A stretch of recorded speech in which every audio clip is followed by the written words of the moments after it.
Bonjour à tous. Donc, je vais vous montrer avec ce petit tutoriel comment réaliser un diaporama minuté avec enregistrement de son.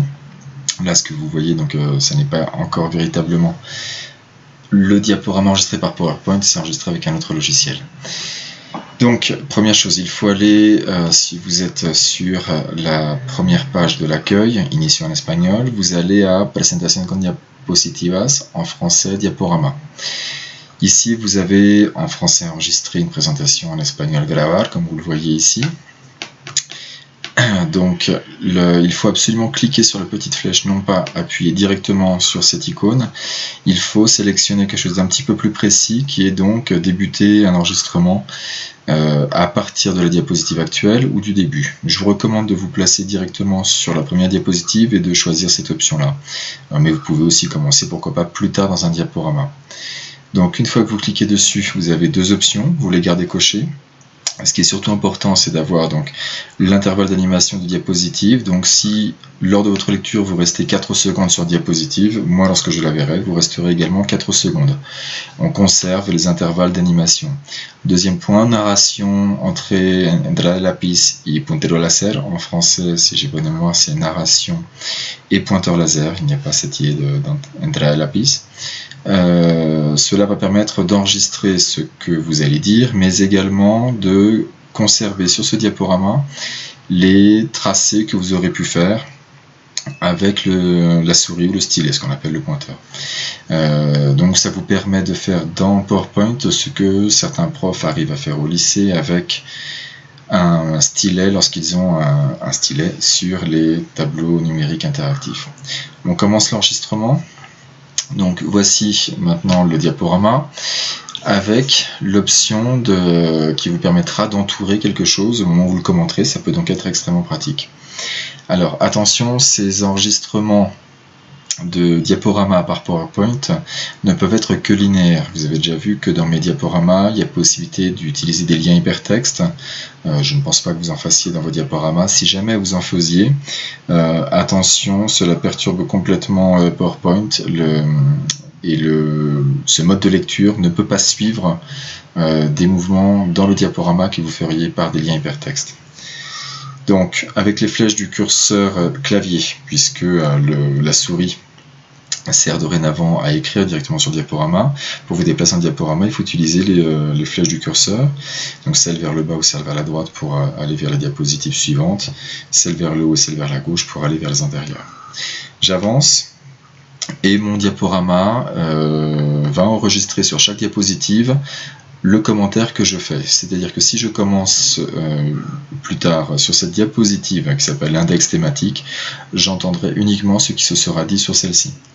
Donc, d'où l'importance de commencer votre commentaire dès la première diapositive pour que je puisse entendre donc ce que vous direz depuis le début et que je sache du coup où me placer. Si vous commencez sur la diapositive 8, le commentaire, ce qui serait un peu étrange, mais pourquoi pas, il faudra dans ce cas-là me signaler dans le mail d'envoi pour que je puisse commencer moi-même la lecture directement à partir de la diapositive 8. Et donc je continue. Et si j'arrive sur une image, donc là j'ai beaucoup de... Première image, si je veux signaler quelque chose, par exemple la croisée d'ogive et la clé de voûte, je peux du coup le faire avec mon stylet. Si je veux changer la couleur du stylet, vous faites un clic droit, vous allez ensuite dans Opciones del puntero, option du pointeur en français, et vous allez chercher donc par exemple la couleur. Pour valoriser mon dessin en rouge, je vais utiliser le bleu pour le pointeur, et vous pouvez encore modifier d'autres options. Je vous laisserai éventuellement découvrir. Bon. Et là, vous pouvez effacer ce que vous avez écrit avec l'option de la gomme, ou borrador. Enfin maintenant, pour sortir de ce diaporama, une fois que vous avez terminé, donc vous pouvez faire pause et renouer ensuite avec l'enregistrement. Là, ce que je fais en ce moment. Je continue à avancer. Et lorsque j'aurai véritablement terminé, je ne fais pas pause. Je peux choisir de fermer directement ici, mais sinon vous pouvez faire Escape. En faisant Escape, donc en haut à gauche de votre clavier, vous allez enregistrer automatiquement tout ce qui se sera dit. Je crois que c'est assez compliqué de réenregistrer un second commentaire sur la même diapositive. En revanche, vous pouvez continuer à enregistrer à partir d'une diapositive suivante. Donc dans ce cas-là, vous placez, admettons que nous soyons dorénavant sur la diapositive 25, vous placez sur la 26e et on va le faire ensemble. Donc tout à l'heure nous étions sur la diapositive 31.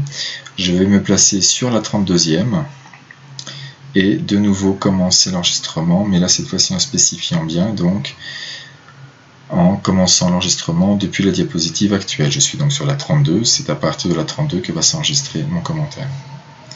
Et là je continue, je fais défiler et au besoin je souligne et pourquoi pas j'écris ce que nous voyons, à savoir un tambour. Je fais de nouveau Escape.